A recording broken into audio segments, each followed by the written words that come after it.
नमस्कार फ्रेंड्स, कैसे हैं आप सब। आशा करती हूँ सभी बहुत अच्छे होंगे। मैं पूजा वेलकम करती हूँ आपका आपके अपने यूट्यूब चैनल अंकित वास्तु ज्ञान में। फ्रेंड्स, बृहस्पतिवार के दिन भगवान बृहस्पति की पूजा की जाती है, यानी कि विष्णु भगवान की पूजा की जाती है। बृहस्पति देवता को धन, बुद्धि और शिक्षा का देवता भी कहा जाता है। बृहस्पति देव की पूजा करने से सारी मनोकामनाएं पूर्ण होती हैं और परिवार में सुख शांति बनी रहती है। शीघ्र विवाह के लिए भी ये व्रत काफी उत्तम माना जाता है।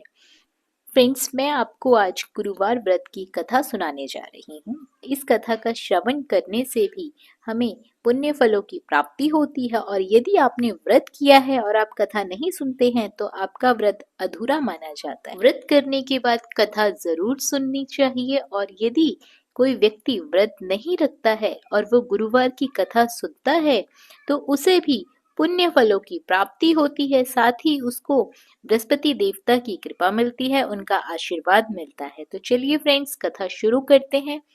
प्राचीन काल की बात है। किसी राज्य में एक बड़ा प्रतापी और दानी राजा राज करता था। वह प्रत्येक गुरुवार को, यानी कि हर वीरवार को, हर गुरुवार को और गरीबों को दान करवाता था। इससे उसको पुण्य की प्राप्ति होती थी। परंतु यह बात उसकी रानी को बिल्कुल भी अच्छी नहीं लगती थी। वह ना तो व्रत करती थी और ना ही किसी को एक पैसा भी दान में देती थी, और राजा को भी ऐसा करने से मना करती थी। एक समय की बात है, राजा शिकार खेलने के लिए जंगल में चले गए। घर पर रानी और दासी ही थे। उसी समय गुरु बृहस्पति देव साधु का रूप धारण कर दरवाजे के सामने भिक्षा मांगने आए।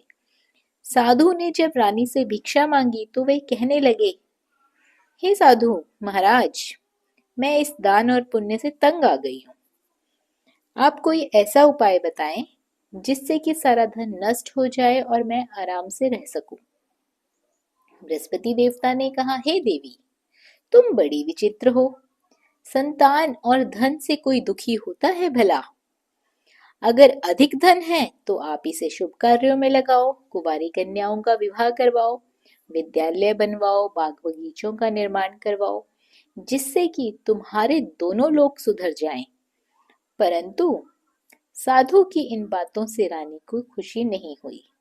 उसने कहा कि मुझे ऐसे धन की आवश्यकता नहीं है जिसे मैं दान दूं और जिसे संभालने में मेरा सारा समय नष्ट हो जाए। ऐसा धन मुझे बिल्कुल नहीं चाहिए।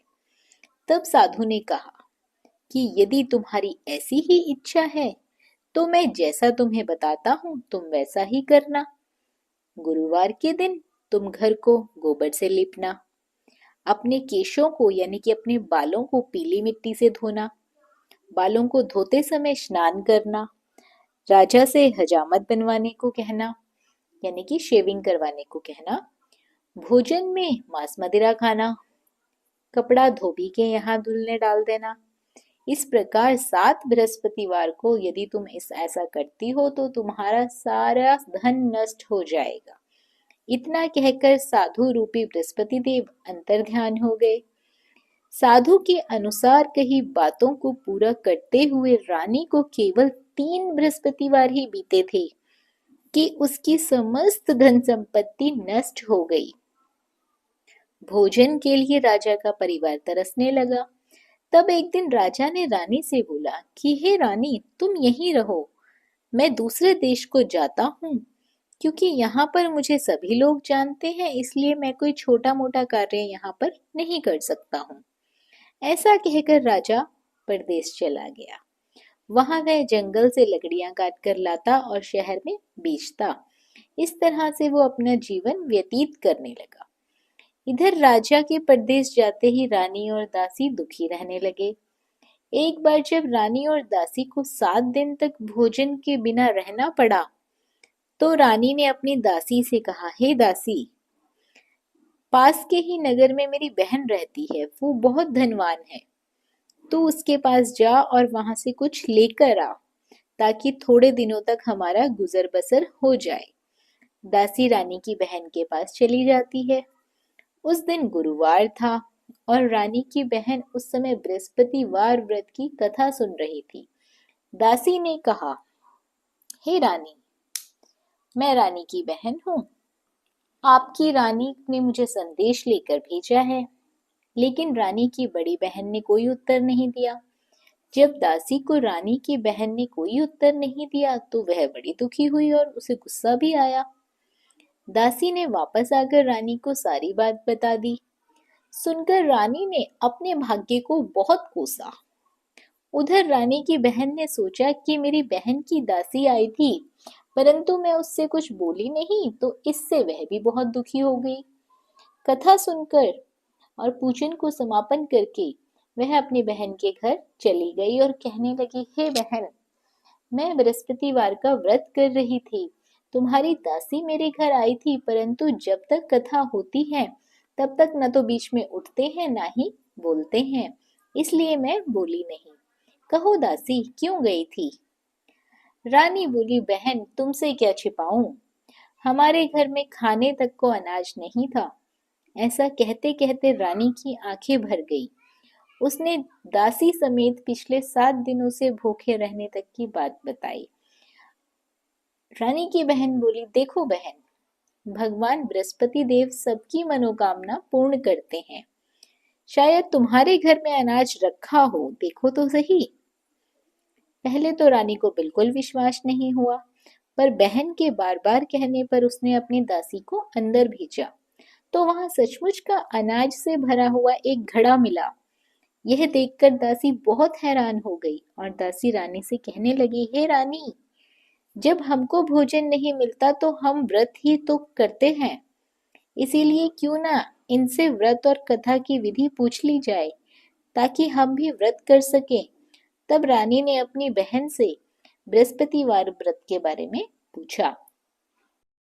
उसकी बहन ने बताया, बृहस्पतिवार के व्रत में चने की दाल और मुनक्का से विष्णु भगवान का केले की जड़ में पूजन करना चाहिए तथा दीपक जलाना चाहिए। व्रत कथा सुननी चाहिए और पीला भोजन ग्रहण करना चाहिए। इससे बृहस्पति देव बहुत प्रसन्न होते हैं। व्रत और पूजन विधि बताकर रानी की बहन अपने घर को लौट गई। 7 दिन के बाद जब गुरुवार आया तो रानी और दासी ने व्रत रखा। घुड़साल में जाकर चना और गुड़ लेकर आई। फिर उससे केले की जड़ तथा विष्णु भगवान का पूजन किया। अब पीला भोजन कहाँ से आए? इस बात को लेकर दोनों बहुत दुखी थे, क्योंकि उन्होंने तो व्रत कर रखा था। इसीलिए बृहस्पति देव उनसे प्रसन्न थे, इसलिए वे एक साधारण व्यक्ति का रूप धारण करके 2 थालियों में सुंदर पीला भोजन दासी को दे गए। भोजन पाकर दासी बहुत प्रसन्न हुई और फिर रानी के साथ मिलकर भोजन ग्रहण करने लगी। उसके बाद वे सभी गुरुवार को व्रत और पूजन करने लगे। बृहस्पति भगवान की कृपा उनके ऊपर बरसने लगी और उनके घर में धन और संपत्ति आती गई। परंतु रानी फिर से पहले की तरह आलस करने लगी। तब दासी बोली, देखो रानी, तुमने पहले भी इसी प्रकार का आलस किया था। तुम्हारे धन रखने में तुम्हें कष्ट होता था, इस कारण सभी धन नष्ट हो गया था। अब जब भगवान बृहस्पति की कृपा से धन मिल रहा है तो फिर तुम इतना आलस क्यों कर रही हो? रानी को समझाते हुए दासी ने कहा कि बड़ी मुसीबतों के बाद हमने यह धन पाया है, इसीलिए हम इसे दान पुण्य में लगाएंगे, भूखे मनुष्य को भोजन कराएंगे और धन को शुभ कार्यों में खर्च करेंगे, जिससे तुम्हारे कुल का यश बढ़ेगा, तुम्हें स्वर्ग की प्राप्ति होगी और पितृ भी प्रसन्न होंगे। दासी की बात मानकर रानी अब धन को शुभ कार्यों में खर्च करने लगी। इससे एक दिन रानी अपने मन में विचार करने लगी कि न जाने राजा किस दशा में होंगे, उनकी कोई खबर भी नहीं। उन्होंने श्रद्धा पूर्वक बृहस्पति भगवान से प्रार्थना की कि राजा जहां कहीं भी हो शीघ्र वापस आ जाए। उसी रात्रि बृहस्पति देव ने राजा को स्वप्न में दर्शन दिए और कहा, हे राजा, उठ, तेरी रानी तुझको याद करती है, अपने देश को लौट जा। राजा प्रातःकाल उठा और जंगल से लकड़ी काटने के लिए जंगल की ओर चल पड़ा। जंगल से गुजरते हुए उसने विचार किया कि रानी की गलती से उसे कितने दुख भोगने पड़े। राजपाट छोड़कर जंगल में आकर रहना पड़ा। जंगल से लकड़ी काटकर शहर में बेचकर गुजारा करना पड़ा और अपनी दशा को याद करके व्याकुल होने लगा। उसी समय राजा के पास बृहस्पति देव साधु के वेश में आकर बोले, हे लक्कड़हारे, तुम इस सुनसान जंगल में किस चिंता में बैठे हो, मुझे बताओ। यह सुनकर राजा के नेत्रों में आंसू भर आए। साधु की वंदना कर राजा ने अपनी संपूर्ण कहानी उसे सुना दी। महात्मा दयालु होते हैं। वे राजा से बोले, हे राजा, तुम्हारी पत्नी ने बृहस्पति देव के प्रति अपराध किया था, जिसके कारण तुम्हारी यह दशा हुई है। अब तुम चिंता मत करो, भगवान तुम्हें पहले से अधिक धन देंगे। देखो, तुम्हारी पत्नी ने बृहस्पतिवार का व्रत शुरू कर दिया है। अब तुम भी बृहस्पतिवार के व्रत में चने की दाल, गुड़ और मुनक्का से विष्णु भगवान का केले के वृक्ष में पूजन करना तथा दीपक जलाकर कथा सुनना। उस दिन एक ही समय भोजन करना, लेकिन भोजन में पीले पदार्थ को जरूर रखना। भगवान तुम्हारी सब कामनाओं को पूरा करेंगे। साधु की बात सुनकर राजा बोला, हे प्रभु, लकड़ी बेचकर तो इतना पैसा नहीं बचता जिसके उपरांत मैं भोजन कर सकूं। मैंने रात्रि में अपनी रानी को व्याकुल देखा है। मेरे पास कोई साधन नहीं जिससे उसका समाचार जान सकूं। फिर मैं कौन सी कहानी कहूं, मुझे यह भी मालूम नहीं है। साधु ने कहा, हे राजा, मन में बृहस्पति देव भगवान के पूजन व्रत का निश्चय कर लो। वे स्वयं तुम्हारे लिए कोई राह बना देंगे। बृहस्पतिवार के दिन तुम रोजाना की तरह लकड़ियां लेकर शहर में जाना। तुम्हें रोज से दुगना धन मिलेगा, जिससे तुम्हें भली भांति भोजन कर लोगे और बृहस्पति देव की पूजा का सामान भी आ जाएगा। राजा ने ऐसा ही किया और उसको मनवांछित फलों की प्राप्ति हुई। इस प्रकार जो भी यह कथा पढ़ता है, सुनता है, उसके मनोरथ सभी पूरे होते हैं और बृहस्पति देव की उस पर कृपा बनी रहती है। तो फ्रेंड्स, ये थी कथा बृहस्पति देव की। अंत में जय श्री हरि विष्णु, जय बृहस्पति देव जरूर लिखें कमेंट बॉक्स में। धन्यवाद।